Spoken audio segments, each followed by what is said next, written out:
Como nesta reportagem, existem muitos grupos reflexivos para pessoas que já agrediram mulheres. Hoje, aqui no Tá Na Hora Santa Catarina, a gente vai conversar sobre como não chegar a esse ponto.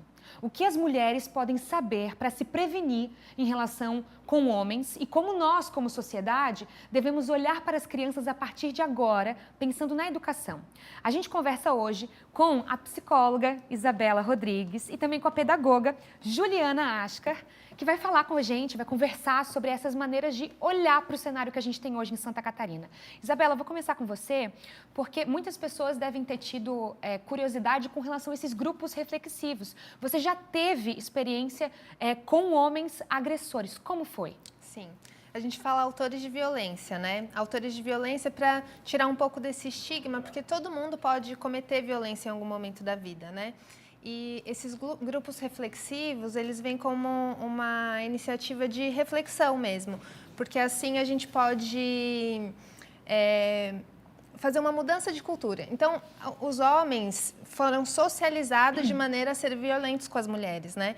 Então, quando a gente faz um grupo reflexivo, onde todo mundo pode trazer a sua vivência, escutar do outro, muitas vezes a violência do outro, escutar a si mesmo falando da própria violência, isso vai fazendo uma mudança de cultura, que é isso que a gente espera com os grupos, sabe? Falar sobre isso, né? Para as mulheres que estão nos assistindo também, eu vou levantar a ideia das red flags, né? Que é aquelas bandeiras vermelhas. De que maneira identificar esse tipo de violência ou mesmo o início dela na rotina do relacionamento? Sim.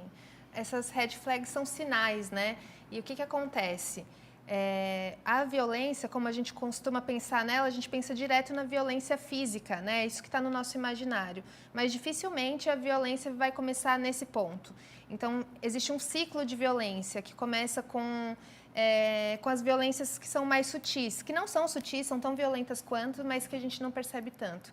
Violência psicológica, violência patrimonial. Então, é quando assim, a mulher começa a ser humilhada, né? Ela não vai levar, provavelmente não vai levar um tapa no primeiro encontro, mas o homem pode reclamar do comprimento da roupa, pode se queixar de andar com amigas solteiras. Então, ir ficando atenta a esses sinais e pensando assim, né, essa insegurança que esse homem traz. Para onde que vai me levar? Essa maior reflexão, essa necessidade de conversar com as pessoas, analisar o cenário, é importante desde a sala de aula, né, Juliana? Como que homens estarão assistindo a nossa entrevista hoje, né? Como preparar essa criança ou mesmo fazer com que esse homem hoje entenda esses comportamentos?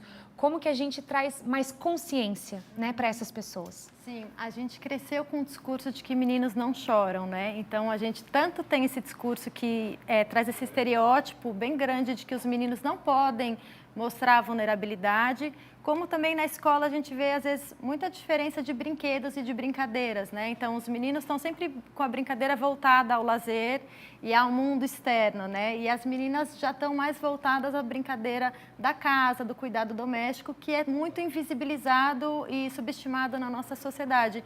Então, cabe muito à escola e à sociedade olhar para esses papéis que são tão rígidos e a menina tem o direito de brincar de carrinho, ela tem o direito de brincar de quebra-cabeça e assim como os meninos também precisam brincar de cuidado, de boneca, de trocar fralda, porque o cuidado ele é humano, né? Ele não é de uma função específica. Então, aí é um ponto de partida. O outro, consentimento, né, com o corpo. Então, de saber a gente trabalhar na escola e em casa o respeito ao próprio corpo. Acho que isso é bem importante. E outra coisa que eu tenho visto muito é com relação ao acesso à rede social pelas crianças, né? Então, especialmente os meninos, para se sentirem vistos e amados, eles são também muito suscetíveis a esses grupos, né?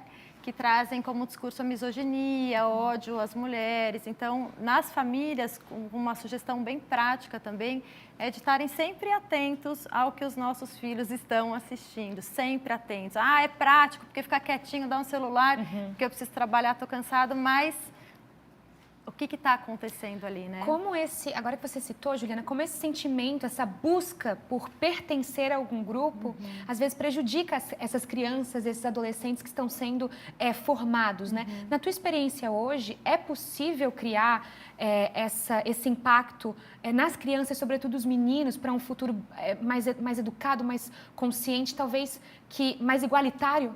Né, Sim, socialmente? Com certeza. Eu acho que a escola tem esse papel bem importante. Ela não é a única formadora da criança. Nós, como adultos, a gente tem esse papel, mas eu acho que sim, é muito possível. Uma escola que já o fato de não dirigir a brincadeira, o que é uma brincadeira de menino e o que é uma brincadeira de menino, isso já é um passo. Claro que não é o único. A outra coisa é o estilo de educação. Então, uma educação que ela é baseada num autoritarismo, numa violência física, né, que nem a Isabela está falando, numa violência verbal, isso também incita o ódio contra as mulheres e contra qualquer ser vivo, né?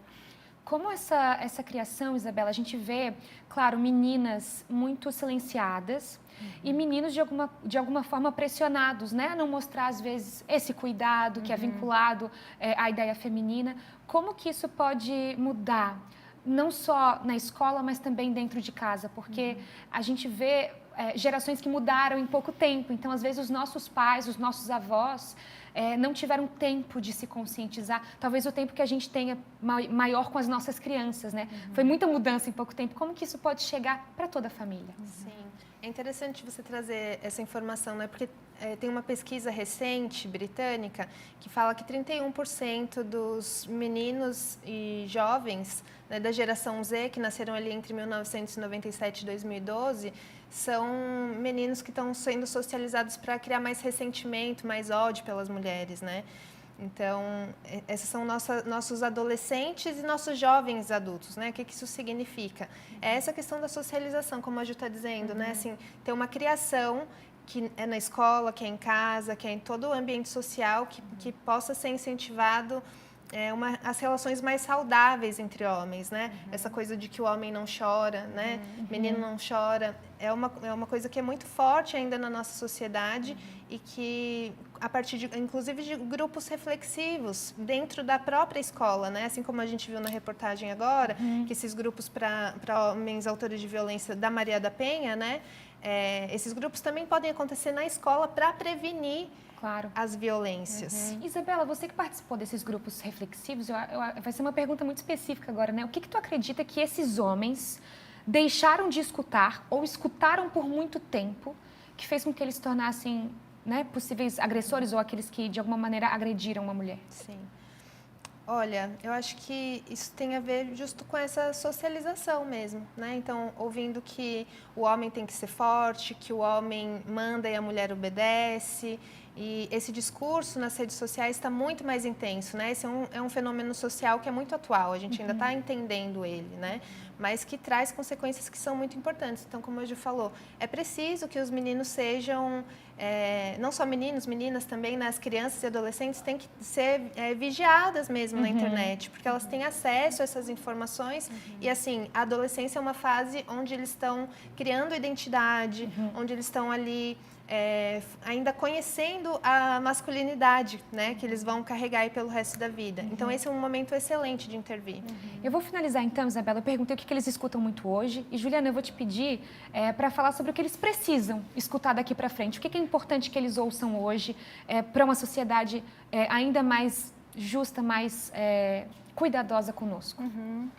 Eu acho que o respeito ao próximo, né, com as mulheres, com os animais, que a gente tem visto vários casos com animais, inclusive, né, o respeito a si mesmo. Eu acho que os meninos estão precisando também de um espaço de escuta, de uma escuta sensível. Os pais, homens também, eu trabalho numa escola que a gente tem um espaço de escuta só para os homens.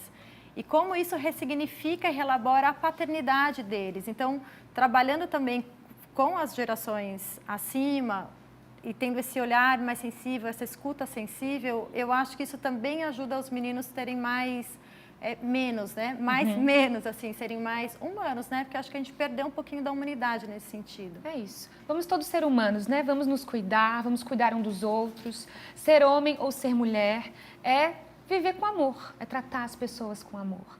Eu agradeço muito a presença de vocês hoje, a gentileza, a disponibilidade, eu acho que esse assunto foi importante, não só para a gente, mas para aqueles que estão assistindo. E eu tenho certeza que pode mudar também o futuro de muitos. Thiago Pires.